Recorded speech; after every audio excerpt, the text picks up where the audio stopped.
London আমেরিকার জিনিস পছন্দ না, বাঙালি পছন্দ না? সব পছন্দ আমার।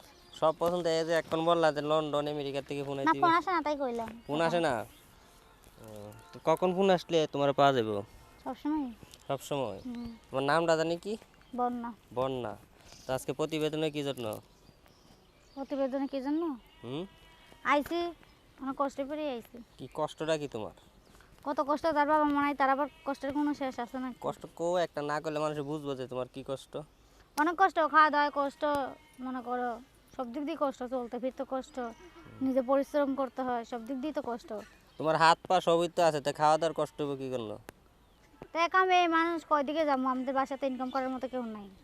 তো ইনকাম করে কে তোমাদের বাসা? ইনকাম আমিই করি কি করো বর্তমান। তুমি? আমি আর কি করবো? রুম ভাড়া দিতে হয় মাসে মাসে 2000 টাকা, আবার অসুখ বিসুখ, খাওয়ান, আবার পোশাক আশাক সব কিছুই তো লাগে। 4 জন মানুষ থাকি, 3 জন মানুষকে পালতে হয়, আমার পরিশ্রম করে ওদেরকে খাইতে হয়। 4 জন মানুষ থাকো, কে কে থাকো? এই তো আমরা 3 ভাই বোন আর দাদির কাছে আমরা ছোট থেকে মানুষ হয়েছি। বাবা মা মারা গেছে প্রায় 7 বছর হইলো। তুমি কয় নাম্বার? আমি সবার বড়। তুমি সবার বড়? তো তোমার বাবা ভাইয়া। মা?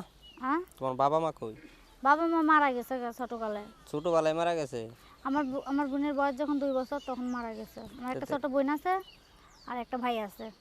ছোটবেলা থেকে তোমাদেরকে বড় করছে কে, মানুষ করছে কে? দাদি। দাদি। তো দাদি এখন আর কাজ টাজ করে না?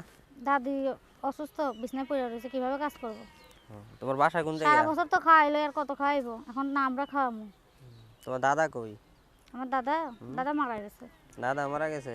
ও, তো তোমার দাদির ইয়ে নিতে হইব, তোমার ভাই বোন সবারই দায়িত্ব নিতে হইব তোমার বিয়ে করলে নাকি? না, সে যদি মন থেকে নেয় তা নিব, আর যদি মন থেকে না নেয় আমার দায়িত্ব নিলেই দিব। এখন যদি তোমার দায়িত্ব নিয়ে তাহলে তাদেরকে দেখবো কে? ওইটাই তো। আমার একটা ছোট বোন আছে, 10-11 বছর হয়ে গেছে। ও মেশিন চালাতে পারে। যদি প্রতিবেদনের মাধ্যমে একটা ভালো ছেলে পাই জীবন সঙ্গী, সে মেশিন কিনা দিলে আমি মনে করেন ওকে মেশিনটা দিয়ে দেবো, ও চালাইয়া খাইতে পারবো। আর মেশিন কিনা দিলে দায়িত্ব শেষ? না, মেশিন কিনা দিলে কি দায়িত্ব শেষ? বিয়ে শাদি করবো, তার কাছে নিয়ে যাবো, আমাকে তাদের ঘরে তুলবো, তাই না দায়িত্ব শেষ হইবে? তো তুমি তাদের বাড়িতে চলে গেলে তোমার এই যে তুমি যার এখন চালাইতেছো ফ্যামিলি, এখন তাদের চলে দেখবো তো কে? যেতে হবে, আজ হলেও যেতে হবে, কাল হলেও যেতে হবে, কারণ মেয়ে মানুষ, বিয়ে তো বসতে হইবই। তো তুমি তো অনেক প্রতিবেদন করলা এই পর্যন্ত, তো এখনো মনের মানুষ পাইলা না যে? প্রতিবেদন করলে কি হবে? আমার সিম বন্ধ ছিল, সিম হারিয়ে গেছিল। কিছুদিন আগে সিমটা তুলছি দাদির আই কার্ড দিয়ে। দাদি অসুস্থ ছিল তো, তাই সিমটা তুলতে পারিনি, পরে দাদিরে নিয়ে যায় সিমটা তুলছি। সিম হারায় গেছে নাকি সিম বন্ধ করে দিছে কোনটা? হারায় গেছিল, সিম বন্ধ করিনি। আর আমাদের দর্শকরা তো কয় তোমরা নাকি সিম বন্ধ করে দাও। না, সিম বন্ধ ছিল না। 2 দিন পর পর নতুন আমার নতুন কাছে সিম থাকলে ফেলাও। না বন্ধ থাকবে? সিমই তো হারায় গেছিল ওরা। এখন আবার নতুন সিম নিছো?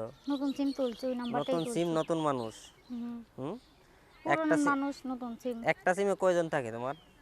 একটা সিমে কয়জন থাকে? হুম। একটা সিমে তো অনেকেই ফোন দেয়, যে প্রতিবেদনের নাম্বারটা দেবো, অনেকেই তো ফোন দিবে। যে কোনো একজন মনের মানুষ এখান থেকে যে আমাকে প্রমাণ দিব যে না আমার পাশে থাকো, দায়িত্ব নিব, খান খরচ দিব, আমাকে 5 ওয়াক্ত নামাজের তৌফিক দিব, আমি তার সঙ্গে কথাবার্তা বলবো। আমি সিমটা বন্ধ করে দেবো, তাকে নতুন সিমের নাম্বার দিলাম। তো তোমার বিয়ে শাদী হয়েছে এর আগে? না, বিয়ে শাদী হয়নি। এখনো হয় নাই? বিয়ে চাইছে অনেকেই, আমাদের বাড়িতে ছেলেরা ভালো না, 2টা 3টা করে বিয়ে করে, তাই বিয়ে শাদী আমি করিনি। তা তুমি কিসের ভিতরে বিয়ে করবা, বায়দা করবা না? না, গৃহস্থ একটা ছেলে পেলে বিয়ে করবো। গৃহস্থের ছেলে বিয়ে করবা? গৃহস্থরা 2টা 3টা বিয়ে করে না, আর করলো হাজারে একজন। আর ভাই দ্বারা অনেকেই মনে করেন 2টা 3টা করে বিয়ে করে, শুধু শুধু জীবন নষ্ট। আরও এমনি কষ্টের মানুষ, বাবা মা নাই, দাদির কাছে মানুষের যে কষ্ট হয়, তার মধ্যে বিয়ের পরও যদি কষ্ট হয়, তো ওই বিয়ে বইলে কি না বইলে কি? এখন তোমার বিয়ে করতে হলে দায়িত্ব নিতে হলে তোমার সাথে যোগাযোগ করবো কিভাবে? নাম্বার আছে, ফোন নাম্বার। নাম্বার আছে? নাম্বারটা কি বাটন ফোন নাকি টিপা টিপি ফোন নাকি ভিডিও কল? ছোট ফোন, ছোট ফোন। বাটাম ফোন। নাম্বার আছে? মুখস্থ কইতে পারবা? কত দিই শুনি। 0131990782। আবার কো। 0131990782। নাম্বারটা কয়দিন খোলা থাকবে এই নাম্বারটা? এই নাম্বারটা কয়দিন খোলা থাকবে? এখন আল্লাহ মনে করেন যে কোনো একজন ভালো মনের মানুষ যদি মিলিয়ে দেয় আমার সঙ্গে, তারপর থেকে নাম্বার খোলা থাকবে। না মনের মানুষ এই মিলে বন্ধ নাম্বার থাকবে। বন্ধ করে ফেলবা? হ্যাঁ, নাম্বার বন্ধ করে দিন। আর এতদিন খোলাই থাকবে, কথাবার্তা বলবো, কারণ আমি তো খুব কষ্ট করে প্রতিবেদনটা করছি। ঠিক আছে, তাহলে দর্শক আমরা আজকে এখান থেকে বিদায় নিলাম। পরবর্তীতে আবার যদি বন্যার সাথে দেখা হইতে পারে, আবার নাও হইতে পারে, যদি মনের মানুষ পাওয়া যায় তাহলে তো আর দেখা তাই হবে আমি না। আর দেখা হবে না আর ভাই, তার সঙ্গে সারাটা জীবন কাটাই দেবো। ঠিক আছে, তো এই দেখাই মনে হয় শেষ দেখা নাকি? দোয়া করি যাতে বন্যা একটা মনের মানুষ পাওয়া যায়, বন্যার আর যাতে প্রতিবেদনে না আসতে হয়, হ্যাঁ ওইটাই ভাই দোয়া করেন যাতে একটা মনের মানুষ আর পাই যাতে এখানে বন্যা রাজশাহী। অবিবাহিত থাকতে না হয়, আগামী শীত যাতে মনের মানুষের সাথে কাটাতে পারে নাকি। ওইটাই এই শীতটা তো এই মনের মানুষ ছাড়াই কাটাইলা। মনের মানুষ সারাই কাটালাম, কি করবো, নাই তো মনের মানুষ। মনের মানুষ নাই, মনের মানুষ চাইলেই তো বানাইতে পারতা। চাইলে বানানো যায় না, মুখ দিয়ে অনেকেই বলে যে পাশে ঠিক থাকমু, আছে, দায়িত্ব তাহলে নিমু, যে যে প্রমাণ দিয়ে দেখাইবো তাকেই না বিশ্বাস করবো। কারণ জীবন সঙ্গী তো আর মুখের কথা না, সারা জীবন থাকতে হইব তার সঙ্গে, তাকে তো আমার চিনতে হইব, জানতে হইব সে কিরকম, আমার খান পরন দিব কি না, সব কিছু যাই না শুনে তার মনে মানুষ বানাইতে হইব না।